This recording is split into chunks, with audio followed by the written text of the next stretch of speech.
3 menit cara berhenti kecanduan rokok yang paling manusiawi. Namanya adalah teknik 248. Pertama, ya kita harus ngakuin dulu. Kalau misalnya lu itu emang beneran mau berhenti, bisa dibilang alasannya harus kuat. Misalnya buat anak istri, kesehatan lo sendiri, dan lain-lain lah. Karena kalau misalnya alasannya kagak kuat ya percuma, gak akan bisa. Kedua, lu sebulan ngerokok berapa bungkus? Yang paling memuaskan buat lu lah.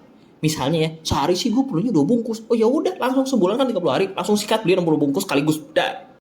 Borong, pokoknya langsung borong 60 bungkus biar lu juga kaget. Widih banyak juga ya. Tapi kalau misalnya lu memang sudah biasa 60 bungkus mah biasa, ya udah, nggak apa-apa, bagus. Tahap selanjutnya adalah tahap yang paling lu suka, yaitu udah, silakan merokok aja sampai puas. Tapi misalnya kalau di tanggal tua nih habis, ya nggak boleh beli lagi. Minta ke temen ditawarin, disodorin, disepongin rokoknya juga nggak boleh. Gak boleh. Pokoknya kalau emang udah segitu, ya udah segitu 60 bungkus ya 60 bungkus. Ini juga sekalian melatih manajemen rokok. Anjay. Bulan kedua, nah masuk nih ke teknik 248. 2 dibagi 2, 60 bungkus jadi 30 bungkus. Ya sehari 1 bungkus masih oke lah. Masih jauh lebih manusiawi daripada hari ini juga pokoknya harus berhenti. Itu nggak ngotak. Itu namanya nyiksa diri. Dan gue yakin juga gak akan ada mau kok orang yang kayak gitu. Dan gak bisa juga gitu. Yang ada ya kalau kayak gitu pasti malah balik lagi. Atau gak malah makin parah itu kecanduannya. Karena merasa oh iya gue gak bisa. Gue memang gini. Nah, pada akhirnya malah jadi memaklumi diri sendiri. Nah ini ngaco. Justru kalau mau perubahan itu ya pasti bertahap. Gak bisa langsung berubah jebret kayak gitu, gak mungkin. Maunya berubah malah blunder parah. Nah, bulan selanjutnya kurangin lagi, dibagi 4 tuh, tapi dari yang awal. Berarti dari awalnya sehari 2 bungkus menjadi 2 hari 1 bungkus. Udah gitu bulan depan lagi, kurangin lagi. Jadi 4 hari 1 bungkus. Terus dibagi terus sampai akhirnya minimal lu merasakan orang-orang di sekitar lu udah kagak lagi batuk-batuk, udah kagak lagi protes. Kalau misalnya lu itu kayak kereta api.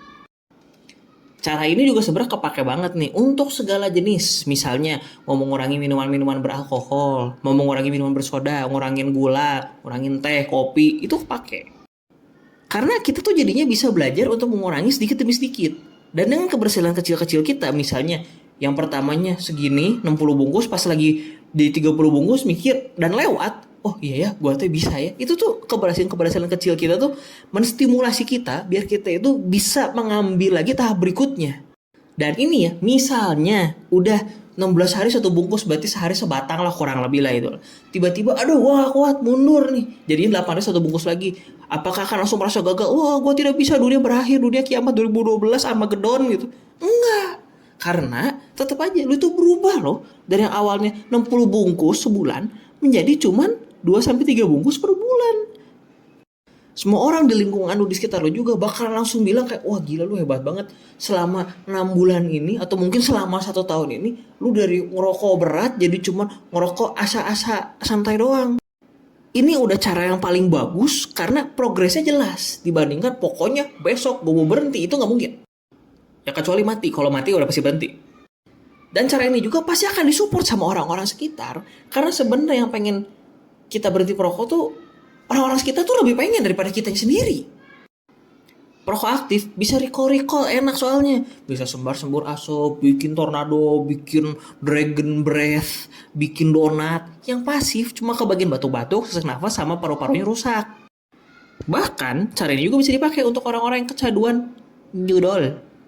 Nanti bakal gue bahas di video berikutnya.